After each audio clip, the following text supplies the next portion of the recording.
नमस्कार, आप सभी का बहुत स्वागत है TV9 भारतवर्ष पर अड़ी का स्पेशल एडिशन। आज आप एक बार फिर देख रहे हैं देश की सबसे हाई प्रोफाइल सीट वाराणसी से, और वाराणसी के बारे में बताने की जरूरत नहीं है कि क्यों ये इतनी हाई प्रोफाइल है।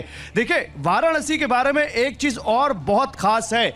आज ही के दिन 24 मई 1956 को इस शहर का नाम वाराणसी रखा गया था। वाराणसी में बीजेपी 2009 से जीत रही है और प्रधानमंत्री नरेंद्र मोदी लगातार 2 बार यहां से सांसद चुने जा चुके हैं। तीसरी बार वो मैदान में है। अजय राय एक बार फिर से इंडिया गठबंधन से उनको चुनौती दे रहे हैं। बीएसपी ने भी अपना प्रत्याशी खड़ा किया हुआ है। लेकिन हम वाराणसी की तो बात करेंगे ही, साथ ही आज हम बात करेंगे कि आखिर देश में एक बार फिर से चुनाव में हिंदू मुसलमान की एंट्री बार बार क्यों हो रही है। देखिए, दिल्ली बीजेपी ने चुनाव आयोग में शिकायत की है कि जो महिलाएं बुर्का पहनकर वोट डालने आ रही हैं उनकी जांच की जाए। वो कह रहे हैं कि इससे बोगस वोटिंग हो रही है, फर्जी वोटिंग हो रही है यानी, और इसको लेकर फिर असदुद्दीन ओवैसी ने सवाल उठा दिए। वो कह रहे हैं कि केवल मुस्लिम महिलाओं के बारे में ही बीजेपी ऐसा क्यों कह रही है। आज इस पर भी हम बात करेंगे। सबसे पहले आप सुनिए गिरिराज सिंह क्या कह रहे हैं, आप उनका बयान सुनिए। अब मुसलमानों को पुनर्विचार हो और किसी भी तरह से आरक्षण मिल रहा है वो नाजायज है, ये हिंदुओं पर प्रहार है। लालू यादव जैसे लोग जो मुस्लिम परस्त हो गए हैं, कांग्रेस जैसे लोग जो मुस्लिम परस्त हो गए हैं, अब समय आ गया है कि सनातनी हिंदू पिछड़े वर्ग का हो या अगड़े वर्ग का हो, अगर एकजुट होकर के मुस्लिम आरक्षण का विरोध नहीं किए तो आने वाले दिन में ये भारत को पाकिस्तान बना देंगे। आपने सुना गिरिराज सिंह क्या कह रहे हैं। अब आपको सुनाते हैं अखिलेश यादव क्या कह रहे हैं और तेजस्वी यादव क्या कह रहे हैं। भारतीय जनता पार्टी की जो बातें रही हैं और उन्होंने जो वादे किए हैं वो आज कोई भी वादा उनका पूरा नहीं है। जहां महंगाई बढ़ी है, चरम सीमा पर पहुंचा है बेरोजगारी, और फिर उनकी भाषा देखिए, उनकी भाषा बदल गई है। जो भाषण में शब्दों का इस्तेमाल कर रहे हैं, ये कोई इंडिया पाकिस्तान हिंदू मुस्लिम इसका चुनाव नहीं है। यहाँ के लोगों का भविष्य बचेगा कि नहीं बचेगा, बाबा साहब भीमराव अम्बेडकर संविधान बचेगा कि नहीं बचेगा, उसका चुनाव है। सब हार चुके हैं, इसलिए सब जो है जहर फैलाने का काम कर रहे हैं। ये सब चलने वाला नहीं है।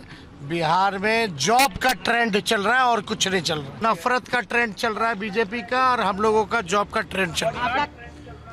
तो बुरके का बहाना, ध्रुवीकरण, निशाना, देखिए इस पर भी बात करेंगे, वाराणसी पर भी बात करेंगे। और इस पर बात करने के लिए मेरे साथ कौन है बताता हूं। मेरे साथ अशोक पांडे जी हैं, बीजेपी के प्रवक्ता। सर एक बार आइए आप सामने डाइस पर, एक बार तालियों से स्वागत करना चाहिए अशोक जी का। हमारे साथ यहां पर मनोज काका जी हैं, समाजवादी पार्टी से प्रवक्ता, उनका भी जोरदार तालियों के साथ स्वागत किया जाए मनोज जी का। अनिल श्रीवास्तव हमारे साथ हैं कांग्रेस पार्टी से, अनिल जी का भी एक बार स्वागत हो। और सुभाष चंद्र मांझी जी हैं बीएसपी के लीडर, सुभाष जी आपका भी बहुत स्वागत है। देखिए, हमारे साथ 4 मेहमान जुड़ चुके हैं और चारों में आप देखिए 2 इंडिया गठबंधन से, एक एनडीए से और एक बीएसपी से। लेकिन शुरुआत मैं करूंगा अशोक जी आपसे। अशोक जी, 5 चरण का चुनाव हो गया, उसके बाद आप लोगों को लग रहा है कि बुरके में जो महिलाएं हैं उनकी जांच होनी चाहिए? माइक पे बोलिए, माइक पे। ऐसी बात नहीं है। हर चरण में हमारे चरण 400 पार की तरफ जा रहे हैं। ऊपर करिए माइक। मेरा ये कहना है कि निश्चित तौर पे बोगस वोटिंग रोकनी चाहिए, उसे सांप्रदायिकता से मत जोड़िए, उसकी एक व्यवस्था करनी चाहिए। अगर होता क्या है कि बुरके में एक ये सही है कि बुरका मुस्लिम बहनें पहनती हैं, लेकिन हम ही लोग हैं जिन लोगों ने इस मुल्क में उन्हीं बहनों को सबसे ज़्यादा अधिकार दिलाने का काम किया। हमने तलाक तलाक तलाक को हलाक करने का काम किया है। मुस्लिम बहनें को जो पैर की जूतियां समझने का काम करते थे, अब तलाक तलाक कह के तो कोई तो आधार होगा, कोई आपके पास केस स्टडी होगी, कोई तो आपके पास ऐसा कुछ सब्सटेंस होगा। क्यों कह रहे हैं आप ये लोग? देखिए, बोगस वोटिंग होती है। अब बुर्का पहन के एक बार दूसरा बुर्का बदल के तीसरा बुर्का, मेरा कहना है कि पुरुष जांच न करे, महिला ही जांच करे कि वो महिला है कि नहीं, उसने वोट दिया है कि तो नहीं। चुनाव आयोग जांच नहीं कर रहा, आप ये कह रहे हैं। निश्चित तौर पे चुनाव आयोग से हमने यही कहा है। हमने नहीं तो आप चुनाव किसी आयोग ऐसा कुछ कर बाहरी नहीं रहा। आदमी से नहीं कहा, हमने चुनाव आयोग से कहा है हाँ। कि निष्पक्ष चुनाव होना चाहिए।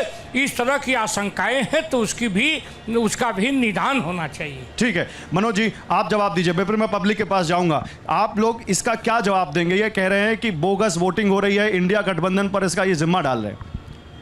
देखिए, भारतीय जनता पार्टी के साथी बोल रहे थे, क्योंकि भारतीय जनता पार्टी लोकतंत्र में, लोकतांत्रिक प्रक्रियाओं में, बाबा साहब के दिए संविधान में और लोकतंत्र जो लोगों का तंत्र है उसमें कहीं भी इसको विश्वास नहीं रहता, चूँकि ये मनुवादी लोग हैं।